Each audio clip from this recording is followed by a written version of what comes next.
Today we got proof that the same media that covered up former President Joe Biden's health learned absolutely nothing from having missed the biggest political story maybe of the century, and has zero interest in finding out the truth about it. Let's look at just some of the questions reporters asked Biden today after his first public appearance since announcing his cancer diagnosis. I feel like everybody didn't know what to expect of you today, and then you get here and you're speaking powerfully, you look good, you're confident. What do you say to all those people? Don't count you out. Well, do you want to reply to any of those reports, and also to the fact that there are some Democrats who are now questioning whether you should have run for re-election in the first place? Why did you run against me then? Because the DNC rigged the primary, Mr. President, would be the answer. I have a prediction, and I genuinely hope I'm wrong, but the prediction is this. This weekend, the front pages of the New York Times and the Washington Post will not carry a single story moving the investigation into Joe Biden's health further down the road. I genuinely hope that this prediction proves untrue.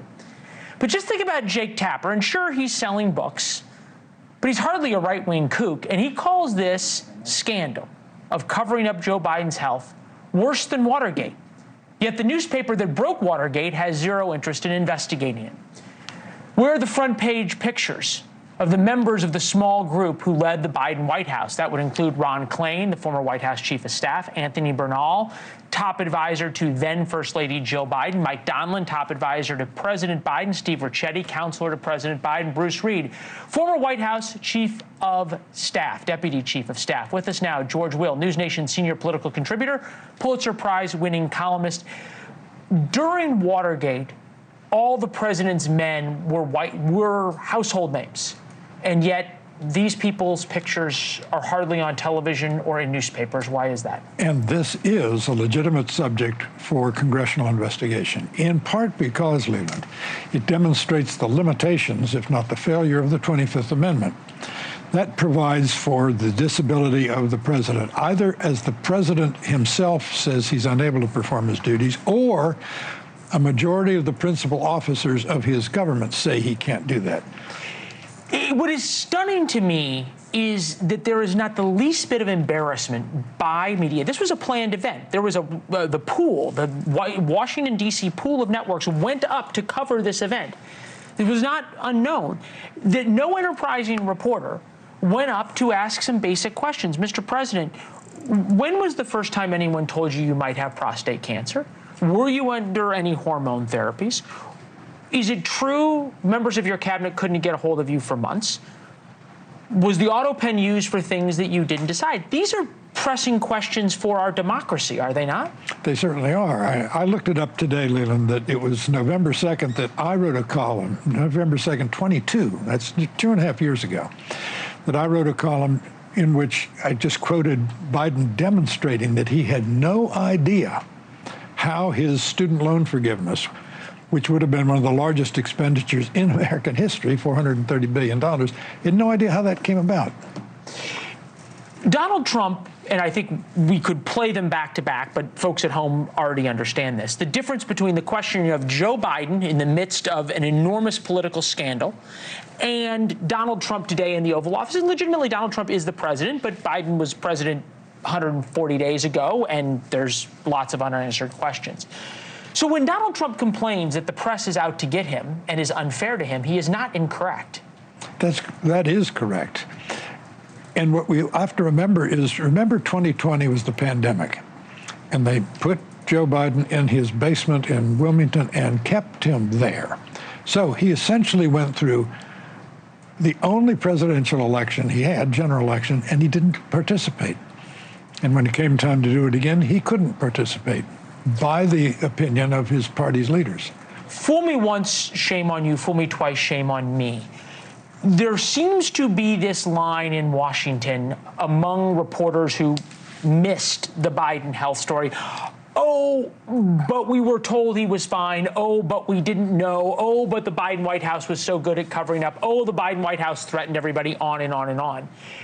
It seems as though they have no shame, though, that once exposed that this is this enormous story, there's no interest in pursuing it.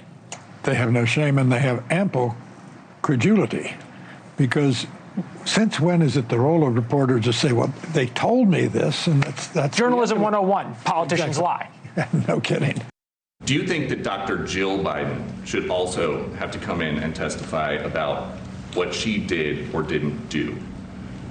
Well, I hate the concept of it. It's the wife of a man who was going through a lot of problems, and everybody that dealt with him understood that. I mean, I think the auto pen is going to become one of the great scandals of all time.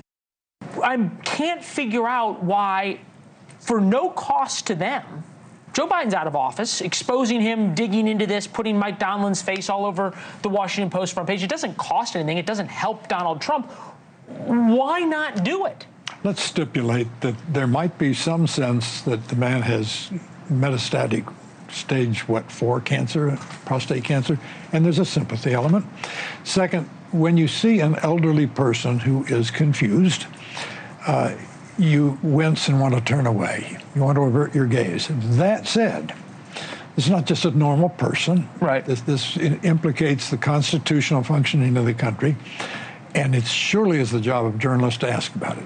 Well, and look, I think you make a great point that he's clearly a man, and we saw this, you and I talked about this, who is having a hard time. When questioned today, he threatened to beat up the 2 people who wrote the book and said I could take them in a fight. It was a little odd and made you wince. I think that's a good word. But then there is this issue of the Politburo that was described.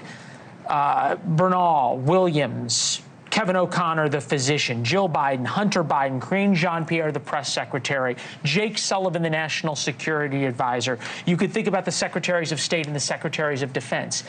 They don't have the sympathy that President Biden might get and garner that you discuss, and yet there's no interest by the press of talking to them, of putting their pictures on the front page of the newspaper, of saying, why didn't you think about the 25th Amendment? Again, Congress can take care of this. If the journalists don't ask the questions, the House of Representatives can, or the Senate. The investigative committees, the gavels are in the hands of Republicans. They can ask this. And it is a legitimate question about, A, the functioning of the 25th Amendment, B, the comportment of a White House staff. The White House staffs these days, Leland, are enormous. Lincoln had 2 staff members to fight the Civil War. The government was so much smaller, and the executive branch, when Woodrow Wilson had his stroke and Edith Wilson was running the country. You can understand that. Even when Franklin Roosevelt was in his failing days in 1944 and early 1945, people by then were used to the fact that the war was being conducted and being won. There's no excuse in this case. Yeah, I think that may be the best way to sum it up. There is no excuse. Mr. Will, it's good to see you, sir. Thank you. First word about this in War Notes. That's your chance for an inside look at the show. It is free, warnotes.com to subscribe. You'll be delighted and smarter when you check your email, 7:05 p.m. every day. Gives you the same common sense, unflinching analysis we deliver every day on the show. Also get it on the NewsNation app. I'll see you on social media at Leland Vittert. Thank you for watching. Subscribe below and download our NewsNation app right now on your phone, and you will get fact-based, unbiased news for all Americans.